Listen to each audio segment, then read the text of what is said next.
सभी साथियों को नमस्कार। स्वागत है आप सभी का पीएल गुरुजी यूट्यूब चैनल पर। देखिए साथियों, अपन पढ़ रहे थे माध्यमिक शिक्षा बोर्ड की पाठ्यपुस्तक हमारा राजस्थान कक्षा 6 और इस पाठ्यपुस्तक के जो है अपन 5 अध्याय कंप्लीट पढ़ चुके हैं।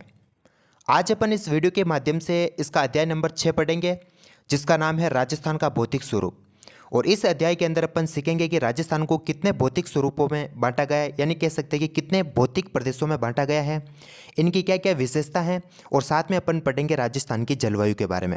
काफ़ी महत्वपूर्ण पाठ है, काफ़ी प्रश्न बनते हैं प्रतियोगी परीक्षाओं में, तो वीडियो को शुरू से अंत तक पूरा देखना। आपको सभी बातें अच्छी तरीके से समझ में आ जाएगी और वीडियो को ध्यान से सुनोगे तो आपको सभी बातें साथ साथ ही याद हो जाएगी। ठीक है, तो अब अपन शुरू करते हैं। देखिए राजस्थान का भौतिक स्वरूप। देखिए भू संरचना के आधार पर राजस्थान को 4 भागों में या फिर कह सकते हैं कि 4 भौतिक प्रदेशों में बांटा गया है। अब ये 4 भौतिक प्रदेश कौन से हैं इसको अपन समझते हैं। देखिए राजस्थान का, देखिए ये भौतिक प्रदेश है। राजस्थान का पहला भौतिक प्रदेश है थार का मरुस्थल, दूसरा भौतिक प्रदेश है अरावली पर्वत, तीसरा है पूर्व का मैदानी भाग और चौथा है दक्षिण पूर्वी पठारी भाग। अब देखिए इन चारों भौतिक प्रदेशों को अपन इस मैप में देखते हैं कि ये कहाँ कहाँ पर स्थित है राजस्थान में। देखिए ये राजस्थान का मैप है, ये राजस्थान का मैप। देखिए राजस्थान के बिल्कुल बीच में से इस प्रकार से जो है ये अरावली पर्वतमाला है। ठीक है, ये अरावली पर्वतमाला है। ठीक है, अरावली पर्वतमाला है।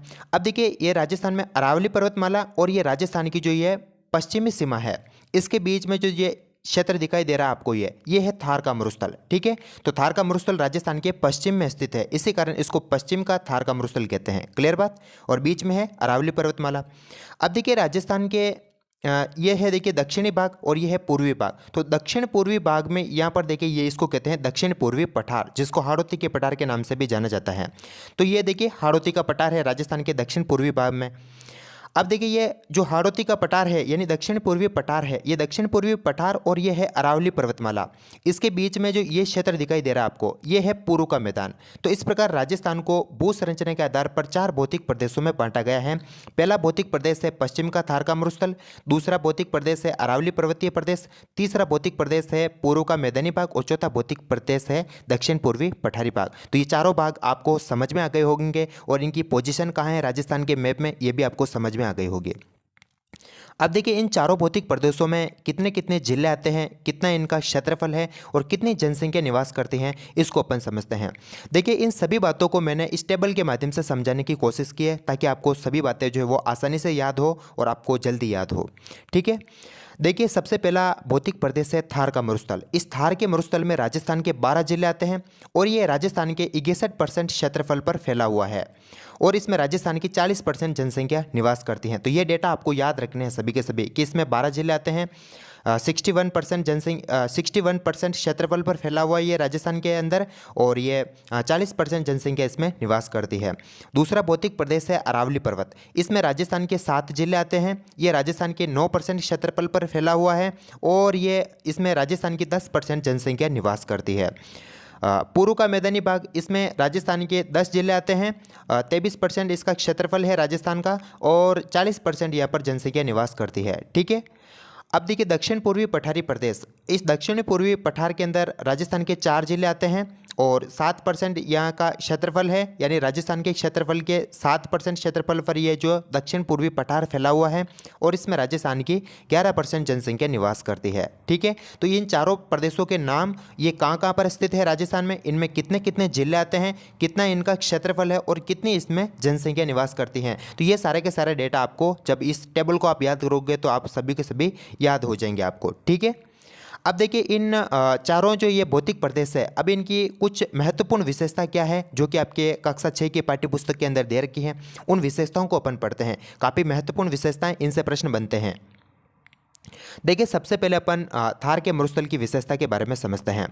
देखिए थार का मरुस्थल, ये थार का मरुस्थल जो है ये तैतीस सागर का अवशेष है। किसका अवशेष है? तैतीस सागर का अवशेष है और ये विश्व का सबसे धनी मरुस्थल के नाम से जाना जाता है। अब इसको विश्व का सबसे धनी मरुस्थल क्यों कहते हैं?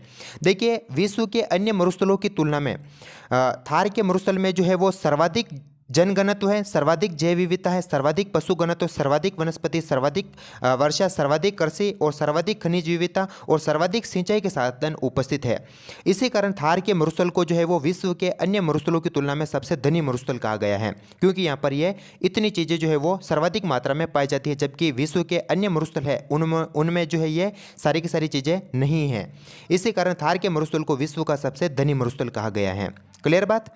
अब देखिए इस थार के मरुस्थल में जो देखिए बीकानेर, जैसलमेर और बाड़मेर में स्थित जो रेतीला मरुस्थल है, इस रेतीले मरुस्थल को ग्रेट इंडियन डेजर्ट के नाम से जाना जाता है और इसको हिंदी में कहते हैं भारतीय महान मरुस्थल। ठीक है, तो राजस्थान में भारतीय महान मरुस्थल कहाँ पर फैला हुआ है? तो ये फैला हुआ है बीकानेर, जैसलमेर और बाड़मेर के अंदर, और ये एक रेतीला मरुस्थल है, इसको कहते हैं ग्रेट इंडियन डेजर्ट। अब देखिए इस ग्रेट इंडियन डेजर्ट है, इसमें यहाँ पर रेतीली मिट्टी और रेत के टीले पाए जाते हैं जो हवा के साथ अपना स्थान बदलते हैं, और इन टीलों को जो है वो बालू का स्तूप या धोरो के नाम से जाना जाता है। सबसे इंपॉर्टेंट टर्म है कि बालू का स्तूप या धोरे किनको कहते हैं, कि जो ये ग्रेट इंडियन डेजर्ट है जो कि बीकानेर, जैसलमेर और बाड़मेर के अंदर फैला हुआ है, यहाँ पर रेतीली मिट्टी और रेत के टीले पाए जाते हैं, और इन रेतीली मिट्टी और रेत के टीले जो हवा के साथ अपना स्थान बदलते रहते हैं, इन्हीं को जो है वो बालू का स्तूप या धोरो के नाम से जाना जाता है। तो ये बात भी आपको समझ में आ गई होगी। अब देखिए इसकी अगली विशेषता है, देखिए थार के मरुस्थल को जो है वापस 5 भागों में बांटा गया है। अब ये पांचों भागों के नाम आपको याद होने चाहिए, या आपकी कक्षा 6 की पाठ्य पुस्तक में दे रखे हैं। देखिए थार के मरुस्थल को धरातली विशेषताओं के आधार पर 5 भागों में बांटा गया है, जिसमें पहला भाग है मरुभूमि, दूसरा है घंगर का मैदान, तीसरा है अर्ध मरुस्थलीय भाग, चौथा है अंतःप्रवाह क्षेत्र, और पांचवा जो इसका भाग है नागौरी ऊंची भूमि। ठीक है, तो ये इतनी बातें आपकी कक्षा 6 की पाठ्य पुस्तक में दे रखी है, ये आपको सभी याद होनी चाहिए, काफ़ी महत्वपूर्ण विशेषताएं ये। अब देखिए राजस्थान का अगला जो भौतिक प्रदेश है वो है अरावली पर्वत। ठीक है, अरावली पर्वतीय प्रदेश, इसको अपन समझते हैं। देखिए जैसा कि मैंने पहले बता दिया कि इसमें राजस्थान के 7 जिले आते हैं। राजस्थान के 9% क्षेत्रफल पर यह फैला हुआ है, और राजस्थान की 10% जनसंख्या जो वो अरावली पर्वतीय प्रदेश में निवास करती है। ठीक है, ये तो अपन पहले पढ़ चुके हैं। अब देखिए इसकी कुछ विशेषता है, इनको अपन समझते हैं। देखिए अरावली पर्वतमाला जो है ये गोंडवाना लैंड का भूभाग है। ठीक है, यानी अरावली पर्वत जो है ये गोंडवाना लैंड का भूभाग है। विश्व की सबसे प्राचीन पर्वतमाला है ये, यानी विश्व की सबसे प्राचीन पर्वतमाला है, और इसको राजस्थान की जीवन रेखा के नाम से जाना जाता है। अब देखिए अरावली पर्वतमाला को राजस्थान की जीवन रेखा क्यों कहते हैं, इसके पीछे एक कारण है।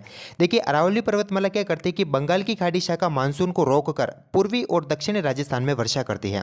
देखिए हमारा राजस्थान इस प्रकार से है। ठीक है, देखिए हमारा इस प्रकार से जो है ये हमारा राजस्थान है। ठीक है, इस प्रकार से, और इसके बीच में से यहाँ पर जो है ये इस प्रकार से जो है अरावली पर्वतमाला फैली हुई है, और यहाँ से हमारा राजस्थान में जो है वो बंगाल की खाड़ी का मानसून प्रवेश करता है। ठीक है, दक्षिण भाग से। तो यह बंगाल की खाड़ी शाखा से आने वाला जो मानसून होता है, ये इस अरावली पर्वतमाला से टकरा कर ये एक तो पूर्वी राजस्थान में और एक जो है दक्षिण राजस्थान में क्या करता है, वर्षा करता है। इसी कारण अरावली पर्वतमाला को जो है वो राजस्थान की जीवन रेखा के नाम से जाना गया है। तो ठीक है, तो ये विशेषता आपको समझ में आ गई होगी कि ये गोंडवाना लैंड का भूभाग है, विश्व का सबसे प्राचीनतम पर्वतमाला है ये, और इसको राजस्थान की जीवन रेखा के नाम से जाना जाता है। ठीक है, अब देखिए इसकी अगली विशेषता है, देखिए ये जो अरावली पर्वतमाला है ये मरुस्थल का पूर्व में प्रसार रोकती है। ठीक है, यानी राजस्थान के पश्चिमी दिशा में जो है मरुस्थल फैला हुआ है थार का, तो यह राजस्थान के पूर्व दिशा में बढ़ने से रोकती है, क्योंकि बीचों बीच में जो है वो राजस्थान के अरावली पर्वतमाला है। ठीक है, अरावली पर्वतमाला की सबसे ऊंची चोटी है गुरु शिखर, और जिसकी ऊंचाई है 1722 मीटर, और ये सिरोही के अंदर स्थित है। तो ये तो काफ़ी परीक्षाओं में पूछा गया है, ये प्रश्न आपको याद रखना है, ये डेटा आपको याद रखना है। ठीक है, कि इसकी ऊंचाई 1722 मीटर है, सिरोही के अंदर है गुरु शिखर, और ये अरावली पर्वतमाला की सबसे ऊंची चोटी है। अब इसके विस्तार के बारे में समझते हैं कि अरावली पर्वतमाला का राजस्थान में किस प्रकार से विस्तार है। देखिए इस विस्तार को मैंने इस मैप के माध्यम से समझाने की कोशिश की है, ताकि आपको आसानी से चीज़ें याद रहें। ठीक है, अब देखिए भारत में जो देखिए इस अरावली पर्वतमाला का जो विस्तार है, ये देखिए गुजरात के खेड़ ब्रह्म से लेकर दिल्ली के रायसेना तक फैली हुई है। ठीक है, और इसकी लंबाई है भारत में 692 किलोमीटर। ठीक है, तो यानी भारत में गुजरात के खेड़ ब्रह्मा से लेकर ये दिल्ली की रायसेना जो पहाड़ी है वहाँ तक फैली हुई है अरावली पर्वतमाला, और भारत में इसकी लंबाई कितनी है, 692 किलोमीटर। लेकिन राजस्थान में इसकी लंबाई जो है वो केवल 550 किलोमीटर है। ठीक है, और ये राजस्थान में ये कहाँ से कहाँ तक फैली हुई है, इसको अपन समझते हैं। देखिए राजस्थान में अरावली पर्वतमाला जो है ये सिरोही से लेकर झुंझुनू के अंदर जो खेतड़ी है वहाँ तक फैली हुई है, और इसकी राजस्थान में इसकी लंबाई है 550 किलोमीटर। ठीक है, तो राजस्थान में अरावली पर्वतमाला की लंबाई कितनी है, तो 550 किलोमीटर है, और ये कहाँ से कहाँ तक फैली हुई है, तो ये सिरोही से लेकर झुंझुनू तक फैली हुई है। क्लियर बात। अब देखिए ये जो अरावली पर्वतमाला है ये राजस्थान के बीच में इस प्रकार से फैली हुई है। ठीक है, तो ये क्या करती है कि राजस्थान को दो भागों में विभाजित कर देती है। तो अरावली पर्वतमाला के इस क्षेत्र के राजस्थान को कहते हैं पूर्वी राजस्थान, और अरावली पर्वतमाला के इस क्षेत्र इस तरफ के जो राजस्थान को कहते हैं पश्चिमी राजस्थान। ठीक है, तो इस प्रकार अरावली पर्वतमाला जो है ये राजस्थान को दो भागों में विभाजित कर देती है। तो ये बातें आपको याद रखनी है। अब देखिए यहाँ पर एक महत्वपूर्ण बात और याद रखनी कि राजस्थान में जो अरावली पर्वतमाला का विस्तार है ये किस प्रकार है। देखिए राजस्थान में अरावली पर्वतमाला जो है देखिए ये इस प्रकार से है। ठीक है, इस प्रकार से, यानी इसका विस्तार जो है वो दक्षिण पश्चिम से उत्तर पूर्व की ओर विस्तृत है। ठीक है, तो राजस्थान में अरावली पर्वतमाला का विस्तार किस प्रकार है, दक्षिण पश्चिम से उत्तर पूर्व की ओर विस्तृत है। तो इतनी सी बातें जो है ये आपको अरावली पर्वतमाला के बारे में याद रखनी है। ठीक है, अब अपन पढ़ते हैं देखिए अगला भौतिक प्रदेश पूर्व का मैदान।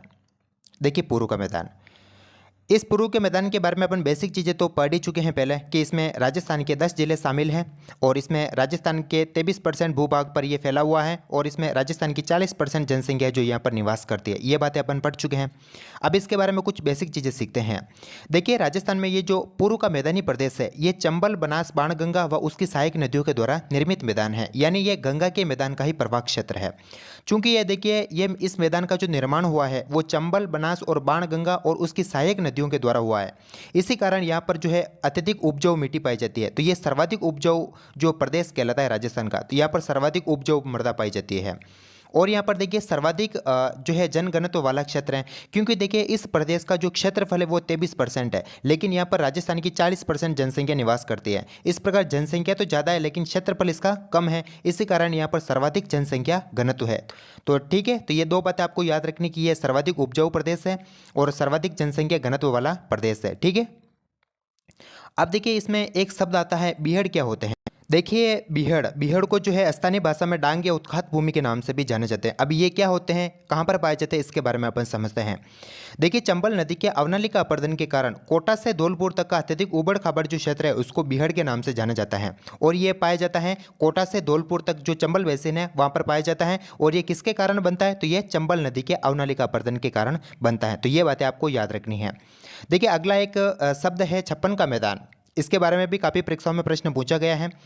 अब ये क्या है, इसको अपन समझते हैं। देखिए बांसवाड़ा से प्रतापगढ़ के मध्य 56 गांवों और 56 नदी नालों से निर्मित जो मैदान है इसको छप्पन के मैदान के नाम से जाना जाता है। तो इसकी लोकेशन आप याद रखना कि यह बांसवाड़ा से प्रतापगढ़ के मध्य स्थित है और ये 56 गांवों और 56 नदी नालों से निर्मित मैदान है। ठीक है, एक शब्द है देखिए माही का मैदान। ये माही का मैदान कहाँ पर पाया जाता है, देखिए बांसवाड़ा से जो प्रतापगढ़ के मध्य माही व उसकी सहायक नदियों के द्वारा निर्मित जो मैदान है उसको माही के मैदान के नाम से जाना जाता है। तो ये दोनों मैदानों के बारे में आपको जानकारी होनी चाहिए, ये प्रश्न पूछा गया है काफ़ी एग्जाम्स के अंदर। ठीक है, तो इतनी सी बातें जो है ये आपको पूर्व के मैदान के बारे में याद रखनी है, ये आपकी पाठ्य पुस्तक के अंदर दे रखी है। अब अपन अगला भौतिक प्रदेश पढ़ते हैं दक्षिणी पूर्वी पठार। देखिए दक्षिण पूर्वी पठार, इसके बारे में ज़्यादा बातें नहीं दे रखी है, बहुत ही शॉर्ट में दे रखा है। और इसके बारे में अपन बेसिक चीज़ें तो पहले ही पढ़ चुके हैं कि इसमें राजस्थान के 4 जिले आते हैं और ये राजस्थान के 7% भूभाग पर फैला हुआ है और इसमें राजस्थान की जो है वो 11% जनसंख्या यहाँ पर निवास करती है। ठीक है, अब देखिए इस दक्षिण पूर्वी पठारी प्रदेश को जो है हाड़ौती के पठार के नाम से जाना जाता है। अब ऐसा क्यों कहते हैं इसको हाड़ौती का पठार, क्योंकि प्राचीन काल में यहाँ हाड़ावंशी शासकों का शासन था, इसी कारण हाड़ावंशी शासकों का शासन होने के कारण इसको हाड़ौती के पठार के नाम से जाना जाता है। और यहाँ पर जो है वो लावा द्वारा निर्मित मध्यम काली उपजाऊ मृदा पाई जाती है और ये मृदा जो है वो कपास के लिए बहुत ही अच्छी होती है, इसी कारण इसको कपास मृदा के नाम से भी जाना जाता है। ठीक है, लावा के द्वारा, क्योंकि इस हाड़ौती के पठार का जो निर्माण है वो ज्वालामुखी से जो लावा निकलता है उससे हुआ था इसका निर्माण, इसी कारण यहाँ पर लावा द्वारा निर्मित मध्यम काली उपजाऊ मृदा पाई जाती है। ठीक है, और ये कपास के लिए बहुत ही उपयोगी मृदा होती है, इसी कारण इसको कपास मृदा के नाम से जाना जाता है। तो बस इतनी सी बातें आपको हाड़ौती के पठार के बारे में याद रखनी है। ठीक है, अब अपन देखिए कुछ आपकी पाठ्य पुस्तक में कुछ पठारों के बारे में दे रखा है, इसके बारे में समझते हैं कि ये कहाँ कहाँ पर पाए जाते हैं, इसके बारे में अपन देखते हैं। देखिए उड़िया व आबू का पठार, ठीक है, ये कहाँ पर पाया जाता है, तो ये सिरोही में है। दूसरा बोराट का पठार, ये उदयपुर के गोगुंदा से लेकर राजसमंद के कुंभलगढ़ तक फैला हुआ है। तो ठीक है, तो बोराट का पठार कहाँ पर है, तो ये उदयपुर के गोगुंदा से राजसमंद के कुंभलगढ़ के बीच में फैला हुआ है। दूसरा देखिए मैसा पठार, ये चित्तौड़गढ़ के अंदर है। ऊपरमाल का जो पठार है ये चित्तौड़ व भीलवाड़ा के पूर्वी क्षेत्र में विस्तृत है ये पठार। और एक है देखिए लसाड़िया का पठार, ये लसाड़िया का जो पठार है ये उदयपुर और प्रतापगढ़ के बीच में फैला हुआ है। ठीक है, तो इन पठारों के नाम और इन पठारों की लोकेशन यानी ये कहाँ पर स्थित है ये आपको याद रखना जरूरी है, यहाँ से प्रश्न बन सकता है। ठीक है, अब अपन पढ़ते हैं देखिए राजस्थान की जलवायु के बारे में कि राजस्थान में कितने प्रकार की जलवायु पाई जाती है। ठीक है, इसके बारे में अपन समझते हैं। देखिए राजस्थान की अक्षांशीय स्थिति, समुद्र से दूरी, अरावली पर्वत की स्थिति, भारतीय उपमहाद्वीप में उत्तर पश्चिमी स्थिति के कारण राजस्थान में जो है वो 5 प्रकार की जलवायु पाई जाती है। ठीक है, अभी वो 5 प्रकार की जलवायु कौन कौन सी है इसके बारे में समझते हैं। देखिए राजस्थान में एक जलवायु पाई जाती है। देखिए पहली प्रकार की जलवायु है शुष्क मरुस्थलीय जलवायु, दूसरी है अर्धशुष्क मरुस्थलीय जलवायु, तीसरी है उपाद्र जलवायु, चौथी है आर्द्र जलवायु और पांचवी है अति आर्द्र जलवायु। तो इस प्रकार राजस्थान में जो है ये 5 प्रकार की जलवायु पाई जाती है। अब देखिए राजस्थान में जो ये शुष्क और अर्धशुष्क मरुस्थलीय जलवायु है ये राजस्थान के 61% भूभाग पर है। इस प्रकार की जलवायु यानी अरावली पर्वतमाला के जो पश्चिम में जितनी भी जलवायु है वो है शुष्क और अर्धशुष्क प्रकार की जलवायु पाई जाती है। ठीक है, दूसरी है देखिए उपाद्र जलवायु, तो ये जयपुर और उत्तर पूर्वी जिलों में इस प्रकार की जलवायु देखने को मिलती है। आर्द्र जलवायु जो है ये देखिए सवाई माधोपुर से उदयपुर के बीच का जो बेल्ट है इसमें आर्द्र जलवायु देखने को मिलती है। और जो अति आर्द्र जलवायु है ये बांसवाड़ा और दक्षिण पूर्वी जितने भी जिले यानी हाड़ौती का जो पठार है इसमें जो है वो अति आर्द्र जलवायु पाई जाती है। तो इस प्रकार ये राजस्थान में ये 5 प्रकार की जलवायु के बारे में कुछ बेसिक चीज़ें दे रखी है आपकी पाठ्यपुस्तक के अंदर। इनको आपको याद रखना है कि राजस्थान में 5 प्रकार की जलवायु पाई जाती है। कौन कौन सी है? तो पहली है देखिए शुष्क मरुस्थलीय जलवायु, दूसरी होती है अर्धशुष्क मरुस्थलीय जलवायु, तीसरी है उपाद्र, चौथी है आर्द्र और पांचवी है अति आर्द्र। और ये कहाँ कहाँ पर पाई जाती है इसकी लोकेशन आपको याद रखनी है। ठीक है, तो अब अपन देखिए राजस्थान में वर्षा किन किन प्रकार से होती है, कैसे होती है, इसके बारे में अपन समझते हैं। देखिए राजस्थान में जो वर्षा होती है वो 2 प्रकार के मानसून से होती है। देखिए पहला है अरब सागरी मानसून और दूसरा है बंगाल की खाड़ी मानसून से। तो राजस्थान में वर्षा जो होती है वो 2 प्रकार के मानसून से होती है। पहला है अरब सागरी मानसून और दूसरी है बंगाल की खाड़ी का मानसून। अब ये राजस्थान के अंदर जो अरब सागर से होने वाली वर्षा होती है वो 10% होती है, यानी अरब सागरी मानसून से केवल राजस्थान में 10% वर्षा होती है। और ये अरब सागरी मानसून जो है ये राजस्थान में बांसवाड़ा से प्रवेश करता है और ये दक्षिण राजस्थान में वर्षा करता है। तो ये 3 बातें आपको जो है अरब सागरी मानसून के बारे में याद रखने की। राजस्थान में इसके कारण 10% वर्षा होती है। यह अरब सागरी मानसून राजस्थान में बांसवाड़ा से प्रवेश करता है और दक्षिण राजस्थान में ये वर्षा करता है। अब देखिए बंगाल की खाड़ी जो मानसून है ये राजस्थान के अंदर 90% वर्षा करता है, यानी सर्वाधिक जो वर्षा करता है राजस्थान में वो बंगाल की खाड़ी का मानसून करता है। क्लियर बात? ये झालावाड़ से प्रवेश करता है और ये पूर्वी राजस्थान में वर्षा करता है। तो ये 3 बातें आपको इसके बारे में भी याद रखनी है। ठीक है, इनको मैंने बहुत ही शॉर्ट तरीके से समझाया आपको। अब देखिए कुछ फैक्ट आपको याद रखने हैं कि जो झालावाड़ है यहाँ पर सर्वाधिक वर्षा होती है, जहाँ का औसत है 100 सेंटीमीटर। ठीक है, तो झालावाड़ में राजस्थान का जो झालावाड़ जिला है यहाँ पर राजस्थान के सभी जिलों से सर्वाधिक वर्षा होती है। दूसरी बात याद रखना है कि झालावाड़ जो है ये राजस्थान के सभी जिलों में सबसे आर्द्र जिला माना जाता है। ठीक है, तो यहाँ पर सर्वाधिक वर्षा होती है और सबसे आर्द्र जिला है। और यहाँ पर वर्षा का औसत कितना है? तो ये 100 सेंटीमीटर यहाँ पर औसत वर्षा होती है। क्लियर बात? दूसरा एक फैक्ट है कि जैसलमेर जो है यहाँ पर राजस्थान में सबसे न्यूनतम वर्षा होती है और इसका औसत है 10 सेंटीमीटर। ठीक है, तो ये 2 बातें आपको याद रखनी है। अब अपन पढ़ते देखिए ऋतु चक्र के बारे में कि राजस्थान में कौन कौन सी ऋतुएं पाई जाती हैं और ये कब कब पाई जाती है, इनका चक्र क्या है, इसके बारे में अपन समझते हैं। देखिए राजस्थान में जो है 3 प्रकार की ऋतुएं पाई जाती है। पहली ऋतु है देखिए ग्रीष्म ऋतु, दूसरी है वर्षा ऋतु और तीसरी ऋतु है शीत ऋतु। तो राजस्थान में ये 3 प्रकार की शीत ऋतुएं पाई जाती है, 3 प्रकार की ऋतुएं पाई जाती हैं। अब देखिए इनकी कौन कौन सी जो है समयावधि है इसके बारे में अपन समझते हैं। देखिए राजस्थान में पहली ऋतु है ग्रीष्म ऋतु। इसका समय है मार्च से जून के बीच में। ठीक है, मार्च से जून के बीच में राजस्थान के अंदर जो है वो ग्रीष्म ऋतु रहती है। फिर देखिए इसके बाद जो है वर्षा ऋतु प्रारंभ हो जाती है और जिसका समय है जुलाई से सितंबर तक। तो जुलाई से सितंबर तक राजस्थान में वर्षा ऋतु रहती है, इस समय यहाँ पर वर्षा होती है। फिर वर्षा ऋतु जैसे समाप्त होती है तो फिर आ जाती है शीत ऋतु। शीत ऋतु का जो समय है वो अक्टूबर से फरवरी तक होता है। तो इस प्रकार राजस्थान में ये ऋतुएं जो है वो एक चक्र के रूप में चलती है। पहले ग्रीष्म ऋतु आती है, ग्रीष्म ऋतु जैसे खत्म होती फिर वर्षा ऋतु आ जाती है, वर्षा ऋतु जैसे खत्म होती फिर आ जाती है शीत ऋतु, और शीत ऋतु जैसे खत्म होती तो ये पुनः ग्रीष्म ऋतु आ जाती है। तो इस प्रकार ये चक्र जो है वो इस प्रकार चलता रहता है, इसको कहते हैं ऋतु चक्र। अब देखिए इन ऋतु चक्र से संबंधित कुछ इंपॉर्टेंट फैक्ट मैंने यहाँ पर एक व्यवस्थित किया इस प्रकार एक चार्ट के रूप में, इसको आपको याद रखना है। ठीक है, कि ग्रीष्म ऋतु से संबंधित कौन कौन से प्रश्न बन सकते हैं इसके बारे में अब मैं बहुत इस चार्ट के माध्यम से समझाता हूँ। देखिए ग्रीष्म ऋतु से तात्पर्य होता है कि यहाँ पर इस समय राजस्थान में बहुत ही गर्मी पड़ती है, ठीक है, गर्मी पड़ती है ग्रीष्म ऋतु में। तो देखिए राजस्थान का सबसे गर्म जिला कौन सा है, तो राजस्थान का सबसे गर्म जिला है चूरू। राजस्थान का सबसे गर्म स्थान कौन सा है, तो राजस्थान का सबसे गर्म स्थान है फलोदी और ये जोधपुर के अंदर है। राजस्थान का सबसे गर्म महीना कौन सा है, तो राजस्थान का सबसे गर्म महीना है जून। और राजस्थान के ग्रीष्म ऋतु की विशेषता क्या है कि राजस्थान में ग्रीष्म ऋतु में जो है वो लू और बबूलियाँ चलते हैं, ठीक है। और इन ये क्या होता है इसको अपन नीचे पढ़ते हैं थोड़ी देर बाद, ठीक है। और ग्रीष्म ऋतु में जो है राजस्थान का सबसे ठंडा स्थान कौन रहता है, तो ये माउंट आबू रहता है। ये राजस्थान में माउंट आबू, ये जो कि सिरोही के अंदर स्थित है, ठीक है। ये राजस्थान में ग्रीष्म ऋतु में जो है वो सबसे ठंडा स्थान है, ठीक है। तो ये बातें आपको ग्रीष्म ऋतु के बारे में याद रखनी है, या ये सभी प्रश्न जो है मैंने इस चार्ट के माध्यम से आपको समझाने की कोशिश की ताकि आप इनको आसानी से याद रख पाओ, ठीक है। फिर से समझा रहा हूँ कि राजस्थान का सबसे गर्म जिला चूरू है, सबसे गर्म स्थान फलोदी है, सबसे गर्म महीना जून है, सबसे और ग्रीष्म ऋतु में राजस्थान में जो है वो लू और बबूलियाँ चलते हैं। और ग्रीष्म ऋतु में जो है राजस्थान का सबसे ठंडा स्थान कौन सा है, तो वो है माउंट आबू जो कि सिरोही के अंदर स्थित है, ठीक है। ये बातें आपको ग्रीष्म ऋतु के बारे में याद रखनी है। अब देखिए वर्षा ऋतु के बारे में भी आपको कुछ बातें याद रखनी है, वर्षा ऋतु के बारे में, ठीक है। अब देखिए वर्षा ऋतु में सबसे ज़्यादा वर्षा किस जिले में होती है, तो वो झालावाड़ के अंदर होती है जिसका औसत है 100 सेंटीमीटर। और राजस्थान में सर्वाधिक वर्षा वाला जिला तो है झालावाड़। राजस्थान में सर्वाधिक वर्षा वाला स्थान है माउंट आबू, माउंट आबू जहाँ पर 150 सेंटीमीटर औसत वर्षा होती है, ठीक है। तो इस प्रकार सर्वाधिक वर्षा वाला जिला तो है झालावाड़ और सर्वाधिक वर्षा वाला स्थान है माउंट आबू। और सर्वाधिक वर्षा वाला महीना कौन सा है, तो वो है अगस्त। अगस्त महीने में राजस्थान के अंदर सर्वाधिक वर्षा होती है। और देखिए वर्षा ऋतु में जो है राजस्थान में पुरवैयाँ चलती है, पुरवैयाँ। और ये पुरवैयाँ क्या होती है अपन नीचे पढ़ते हैं थोड़ी देर बाद, ठीक है।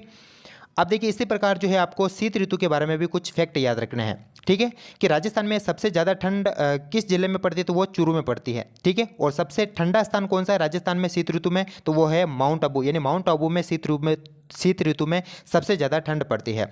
राजस्थान का सबसे ठंडा महीना कौन सा है, तो वो सबसे ठंडा महीना है जनवरी। और जो शीत ऋतु होती है इसकी क्या विशेषता है कि इस शीत ऋतु में जो है राजस्थान में मावट होते हैं। और ये मावट क्या होते हैं इसको भी अपन नीचे पढ़ते हैं, ठीक है।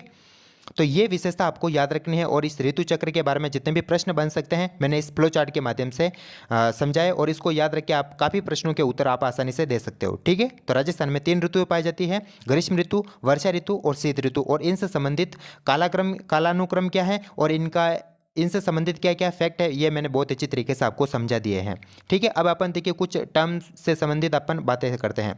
और देखिए एक बात और याद रखना है कि जो वर्षा ऋतु है, वर्षा ऋतु, अब देखिए वर्षा ऋतु जो है ये राजस्थान में कैसे बढ़ती है। देखिए ये राजस्थान का मैप है, ठीक है, ये राजस्थान का मैप है। देखिए अपन राजस्थान के दक्षिण पूर्व से अपन जो है उत्तर पश्चिम की ओर बढ़ते हैं इस प्रकार से आगे, तो वर्षा में कमी आती है। ये बात आपको महत्वपूर्ण बात है, ये याद रखना है, ठीक है। कि राजस्थान में जो है दक्षिण पूर्व से अपन उत्तर पश्चिम की ओर जाते हैं तो ये इसमें वर्षा में क्या होती है, कमी आती है। तो ये बात और याद रखना वर्षा ऋतु में, ठीक है। ये आपकी पाठ्य पुस्तक में दे रखी है। अब देखिए लू क्या होती है, जैसा कि अपन ने ऊपर पढ़ा है कि लू क्या होती है। ये लू जो है देखिए ग्रीष्म ऋतु की विशेषता है, ठीक है। और ये क्या होती है कि अत्यंत गर्म धूल भरी हवाएं जो होती है वो लू के नाम से जानते हैं। और ये ग्रीष्म ऋतु में चलती है। और इनकी जो स्पीड होती है यानी इनकी जो चाल होती है वो 100 किलोमीटर प्रति घंटा होती है। ये 100 किलोमीटर प्रति घंटा की रफ्तार से जो है वो राजस्थान में ग्रीष्म ऋतु में जो है अत्यंत गर्म और धूल भरी हवाएं चलती है, जिनको लू के नाम से जानते हैं यहाँ पर स्थानीय भाषा में। क्लियर बात। दूसरी है देखिए पुरवैयाँ। ये जो है पुरवैयाँ जो है ये वर्षा ऋतु में चलती हैं। और ये क्या होती है इसके बारे में अपन समझते हैं। देखिए पुरवैयाँ क्या है कि बंगाल की खाड़ी शाखा से आने वाली जो मानसूनी हवाएं हैं इनको जो है स्थानीय भाषा में पुरवैयाँ के नाम से जाना जाता है। तो पुरवैयाँ क्या है, बंगाल की खाड़ी शाखा से आने वाली जो मानसूनी हवाएं होती है इनको पुरवैयाँ के नाम से जानते हैं। और ये राजस्थान में वर्षा ऋतु में चलती है, ठीक है। एक देखिए मावट, ये शीत ऋतु की विशेषता है, अपन ने ऊपर पढ़ा है। और ये क्या होती है, देखिए मावट। देखिए मावट जो है ये भूमध्य सागरीय एक पश्चिमी विक्षोभ के नाम से भी इसको जानते हैं। यानी भूमध्य सागर के अंदर जो है ये एक विक्षोभ उत्पन्न होता है जिसके कारण राजस्थान में शीत ऋतु में वर्षा होती है। तो शीत ऋतु में होने वाली वर्षा को ही जो है मावट के नाम से जानते हैं। और ये मावट किसके कारण होते हैं, ये भूमध्य सागर में विक्षोभ के कारण उत्पन्न होते हैं, ठीक है। और ये गेहूं की फसल के लिए बहुत ही लाभदायक है, ये गेहूं की फसल के लिए उपयोगी होता है ये मावट, ठीक है। ये बात आपको याद रखनी है। अब देखिए कुछ अकाल या सूखे के बारे में दे रखा है। ये क्या होता है अकाल सूखा, देखिए वर्षा नहीं होने से जीव जंतुओं के लिए खाद्य पदार्थ व पेयजल की कमी की स्थिति उत्पन्न हो जाना क्या कहलाता है, अकाल या सूखा कहलाता है, ठीक है। यानी जब जंतुओं के लिए, जीव जंतुओं के लिए खाने पीने की सभी सामग्रियां खत्म हो जाती है और पीने के लिए पानी नहीं उपलब्ध हो पाता है, तो ऐसी स्थिति को कहते हैं अकाल या सूखा। ये बात आपको याद रखनी है। अगली टर्म है, देखिए मरुस्थलीकरण क्या कहलाता है कि उपजाऊ भूमि का बंजर व रेतीली भूमि में परिवर्तित होना क्या कहलाता है, मरुस्थलीकरण कहलाता है। ठीक है, तो ये आपका जो है ये राजस्थान का भौतिक स्वरूप वाला जो पार्ट है यहाँ पर समाप्त होता है। ठीक है, जिसको मैंने बहुत ही अच्छी तरीके से समझा दिया है, बिल्कुल फ्लो चार्ट विधि के माध्यम से। ये इतना बड़ा पार्ट था थोड़ा सा, ठीक है, और आपको अच्छी तरीके से समझ में भी आ गया होगा। तो अगर वीडियो आपको पसंद आए तो इसको लाइक कीजिएगा, शेयर कीजिएगा और